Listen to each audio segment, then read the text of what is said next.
Hi, I'm Diane, the owner of From Blank Pages Patterns, and I am gonna I'm just working on my Rise Above quilt, and I thought maybe I would just share a little bit of the process that I go through.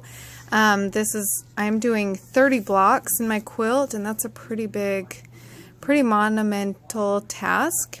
And so I thought maybe if you wanted to do something like this too, it would help make it a little easier or help you feel a little more comfortable to take on such a big project if I shared my process of how I kind of go through this to keep it organized and manageable despite it being so big. So what I did was I just colored on the computer my background rainbow, and then I figured out exactly where I want each of my blocks.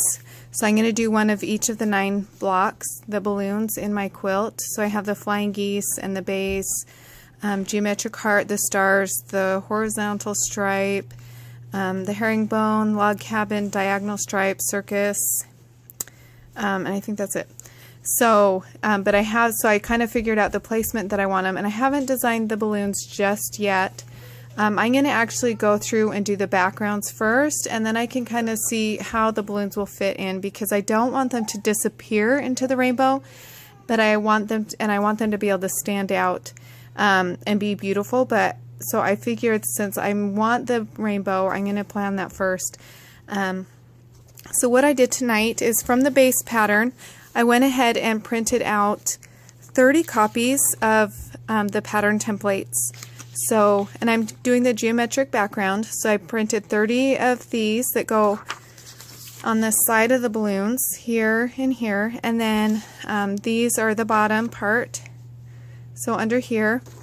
And then these, I made this little bonus page for these templates, because if you're not using all the base balloon, you still need these. And so this way you can finish 6 blocks without printing 6 of the base balloons and wasting that paper or those pattern templates that you aren't planning on using. So I printed out 5 of these, and so there's 6 of these on a page, so that gives me 30. So what I'm going to do is first I'm going to go through, and these are paired, they printed out in order, so every other page is like this.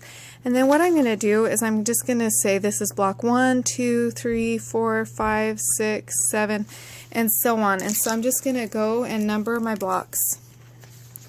Okay, so I'm going to do 1, 2, 3, 4, 5, 6, 7, 8, 9, 10, and so on. So I'm going to number those like that, okay?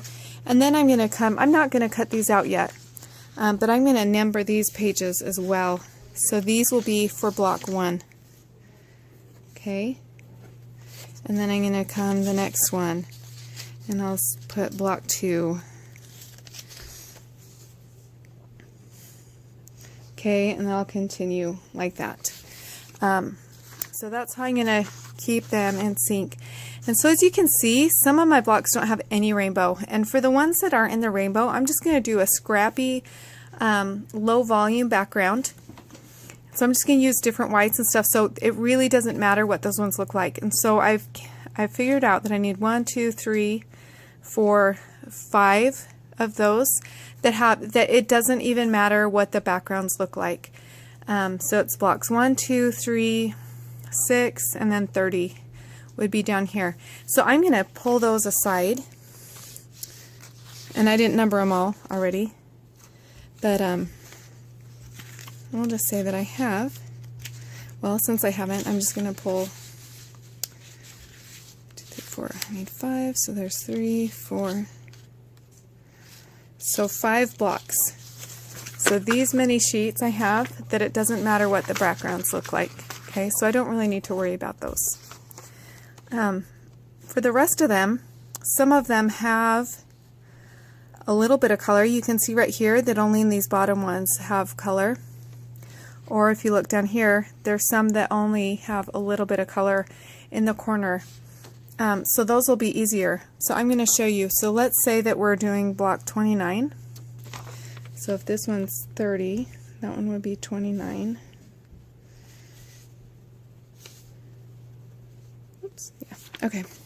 So let's pretend we're doing block 29. And so if I look closely, then I can see that I need this side that's to the right of my balloon. And to the right of the balloon is H. Okay, so I found H, so let me label this 29. 29. So you can see in 29 that all of the bottom are scrappy, so I don't even need to worry about this one right now. But if I come here and I look and I see that 29 has some color in these spots. So remember that this is the reverse, okay? So you can see how that top corner right here, see how it slants this way?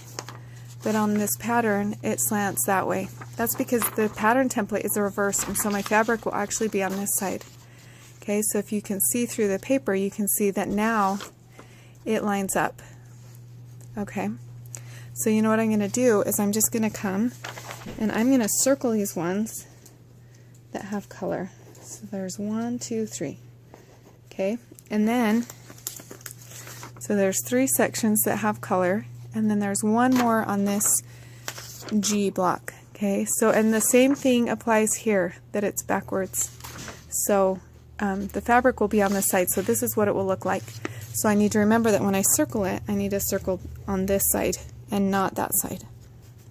And then right here, I'm going to write 29 because this matches my 29 block. And then I'll cut these out and match these up with my pattern template, so I have all my blocks together. Okay, so I'll just go ahead and put this with 29, and then also for 29 is the stars. So I'm just going to write stars.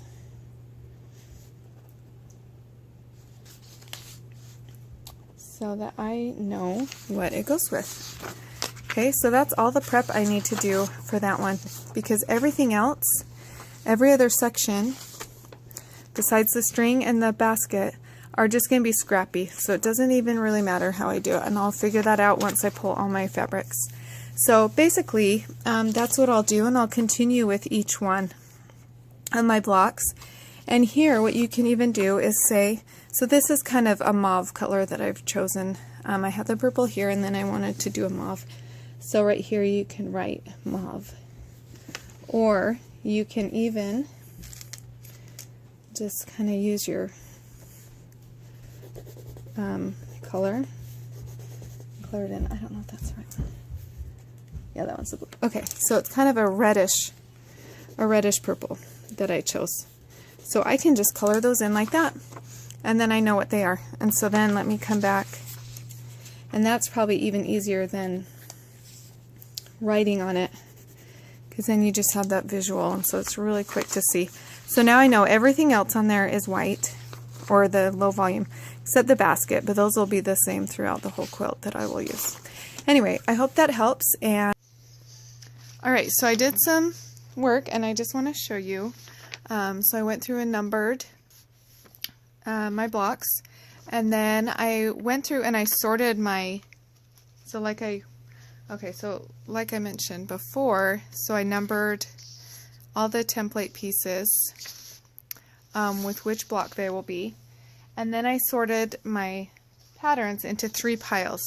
So I have one pile which is only low volume background, the white low volume scrappy background, and then I have a second pile right here that has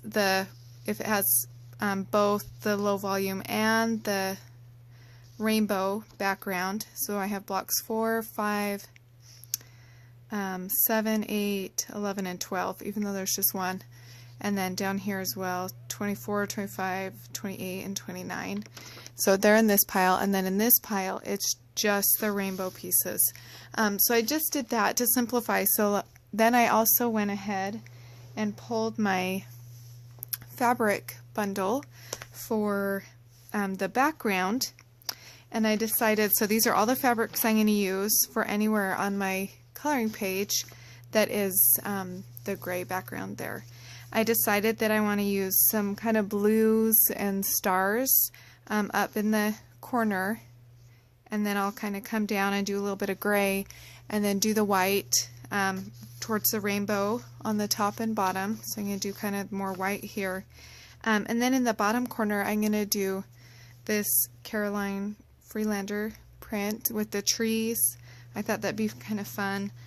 And then also do some have some butterflies floating probably around the top and maybe some around the bottom.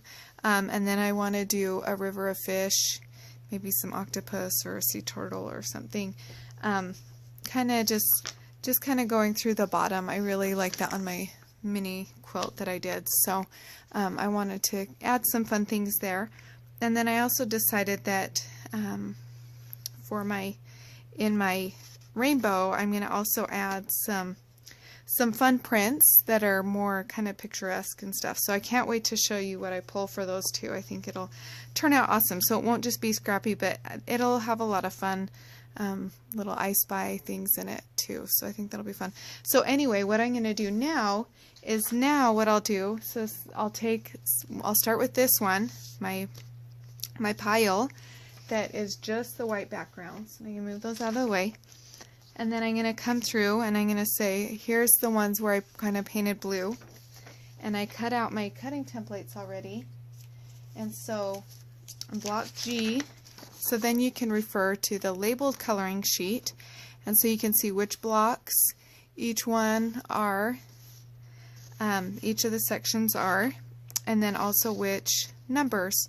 And so you can see in block 1 right here that all of them are going to be kind of that bluish color. So these are all my cutting templates for block G. So I'm going to scoot these over. I'm going to say these are my block G. So all of those will have blue.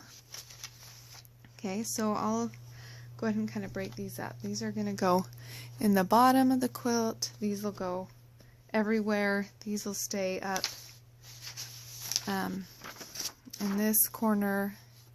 Here the grays, and then the blues are way up high. And then these ones are a bit darker than the rest of them, so I'm going to put those in the very corner.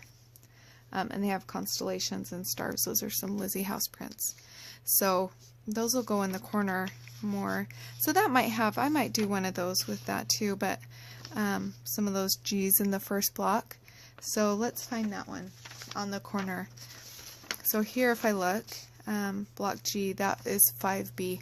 And this labeled coloring page is really nice because then, unlike on the cutting templates here, you can see that it's the reverse, how I talked about before. 5B is over here. Then you won't get confused and think, oh, I want this one to be that blue when it's not like a certain print, when it's actually will end up over here. So instead of referring to the cutting pattern template, for your guide to picking fabrics, use the labeled coloring sheet. So 5B, I'm going to find that, and then I'm going to put that over here because I want one of those to be it. And then I also want that 11B and the 10B from block H. See, so that's over here. So the H, I want 11B, 10B, and we'll do 9B.